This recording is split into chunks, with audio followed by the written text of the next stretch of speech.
Have you ever felt frustrated with yourself because you can't seem to stick to one thing? One week you're obsessed with learning a new skill. The next week you've moved on to something completely different. People might call you inconsistent, unfocused, or even lazy. You may have started many projects and finished only a few, and deep down you wonder if something is wrong with you. But what if the problem isn't a lack of discipline at all? What if your mind is wired differently, in a way that most people don't understand? If this feels familiar, stay with me, because today we're talking about something called the Polymath advantage, and it might completely change how you see yourself. And if you enjoy psychology and mindset content like this, take a moment right now to like this video and subscribe to my channel, The Hidden Mind, because this is exactly what we explore here. From a young age, most people are taught that success means choosing one path and sticking to it no matter what. Pick one subject, one career, one identity. But this model doesn't fit every mind. Some people are naturally drawn to many interests. Their curiosity is wide, not narrow. When they learn something new, their brain quickly connects it to other ideas. Instead of going deep in one straight line, their thinking spreads outward like a web. This is not a weakness. It's a different cognitive style. People with the Polymath advantage often lose interest not because something is hard, but because they've extracted what their brain needed from it. Once the core idea is understood, the excitement fades. Their mind is not driven by repetition, it's driven by discovery. This is why forcing yourself to stick it out can feel painful and unnatural. You're not avoiding effort, you're avoiding stagnation. Psychologically, polymath deep thinkers have high associative intelligence. This means their brain excels at connecting ideas across different fields.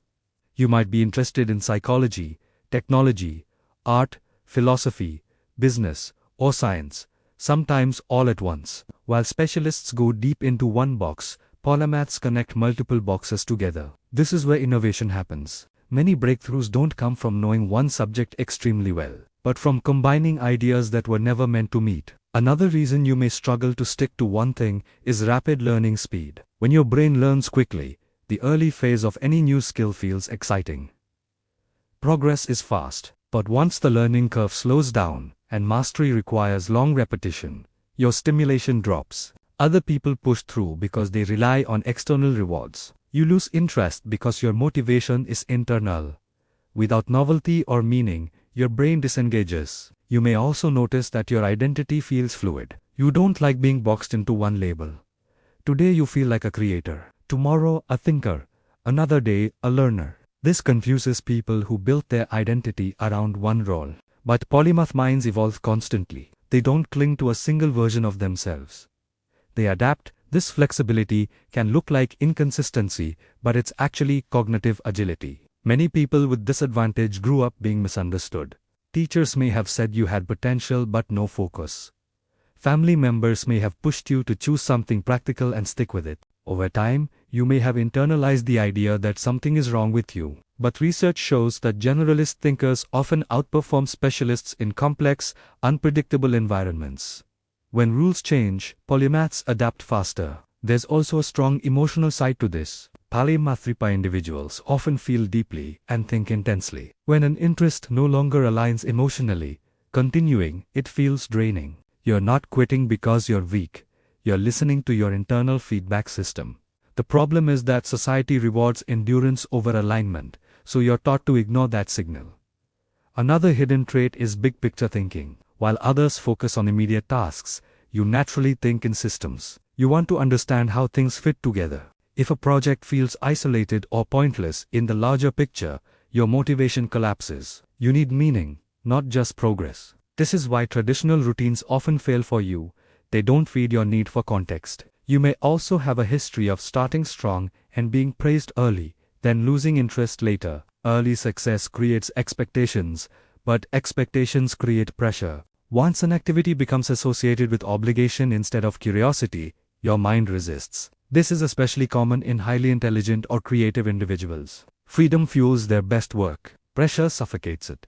Another overlooked factor is that polymath minds are future-oriented. You're constantly scanning for what's next, what's possible, what could be improved. Staying in one lane too long can feel like falling behind, even if you're doing well. This doesn't mean you can't commit. It means commitment has to feel expansive, not restrictive. Importantly, not sticking to one thing doesn't mean you lack discipline. it often means you've been trying to discipline the wrong structure. Polymaths thrive in environments where multiple skills intersect.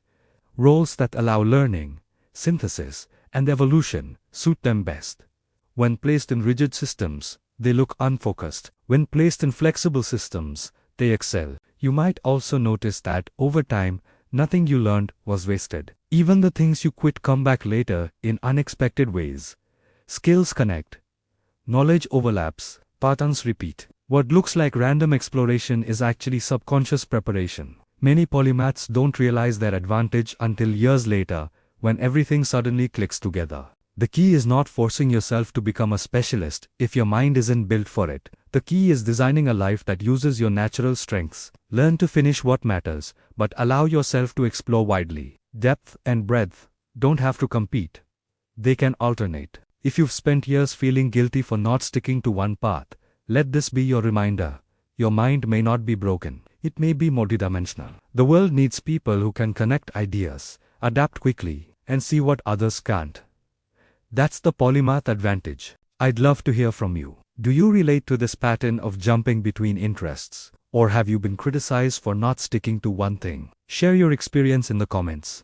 Your story might help someone else stop blaming themselves. And if you know someone who seems endlessly curious and all over the place, share this video with them. It might help them finally understand their own mind.